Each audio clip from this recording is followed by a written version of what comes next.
money have you spent on Hearthstone cards? If you're like me, then it probably hurts to think about. But imagine you could trade and sell those cards in a digital marketplace. Would that make it sting a little less? Just think if you could get some of that money back and even make some decent returns if you played your cards right. Well, welcome to Gods Unchained. Gods Unchained is a new TCG that lets you actually own your collection. The implications are fascinating, but I'm not going to go into all the reasons why this is so revolutionary. This video is for people who already realize the amazing potential and want to get in on the action. My intention is just to give you the best strategy for buying packs so you can maximize your profits. But before I get into my specific recommendations, I want to take a moment to explain the reasoning behind my suggestions. Now, we can't tell what each individual card is worth at the moment. No one will know that until the market's opened up and people actually start buying and selling. But we do know the relative rarity of each card, and that should let us determine the relative value.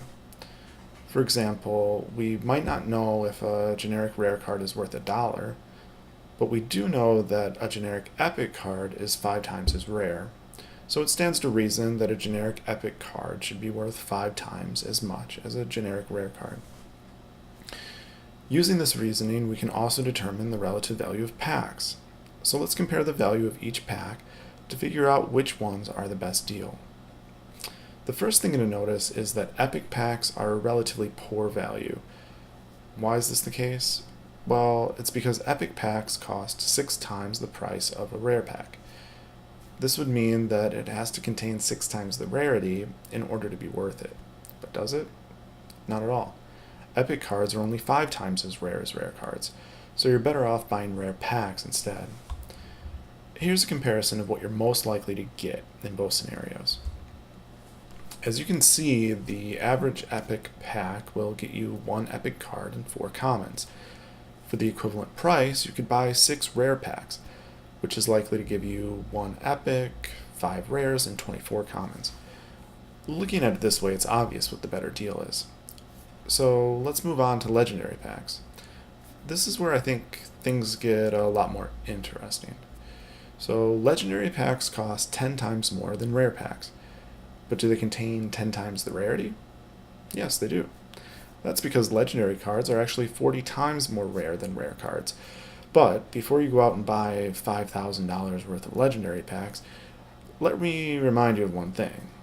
All packs only contain 5 cards. This is true of rare packs as well as legendary packs. So by buying legendary packs, you miss out on a ton of value that comes from additional commons, rares, epics, and shinies. So let's break down the numbers.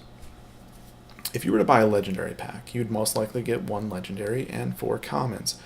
For the equivalent price, you could buy 10 rare packs, where you most likely get 2 epics, 10 rares, 2 shadows, and 36 plain common cards. So buying legendary packs means you miss out on all those commons, rares, epics, and shinies. There's definitely a trade-off. But still, a lot of people feel that the rarity of legendaries makes it worth it. I'm on the fence with this one, but I think it might be helpful to look at legendaries in a slightly different way before you rush to any conclusions. It's true that only 1 in 200 cards is legendary, and it's true that this is super rare, at least in terms of drop rate. But maybe drop rate isn't the best way to think about it. Maybe it's better to think about legendaries in terms of availability. Here's what I mean. In Gods Unchained, the cards are generated only when packs are bought. So let's say that everyone in the game only bought legendary packs and no other types. Well, then every pack purchased would have a legendary. This means that in theory, legendaries could make up 1/5 of all the cards in the game. Of course, this would never happen, but even just the knowledge that legendary packs are a good value will undoubtedly push more people to buy legendary packs. This is going to drive up the number of legendary cards relative to all other cards. Ultimately, I'm not sure how big of an impact this effect will have, but I definitely think it's something worth thinking about. So what's my final advice for buying booster packs in Gods Unchained? Well, my advice is to buy rare packs. The reason is that you can build your collection faster, you can get more cards to dust later on, you have a greater chance of finding shinies, and generally just have more fun. I do think that buying at least 1 legendary pack makes a lot of sense though, if you have the money and you want to try your luck. But beyond that, I'd buy rares and rares alone. So that's my analysis.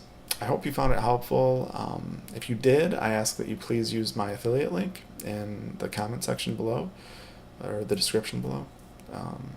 It gives me a 10% kickback on any packs you buy, and it will help me continue to buy, or help me continue to make more videos like this.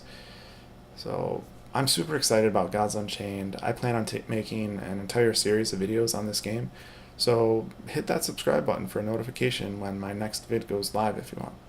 Thanks.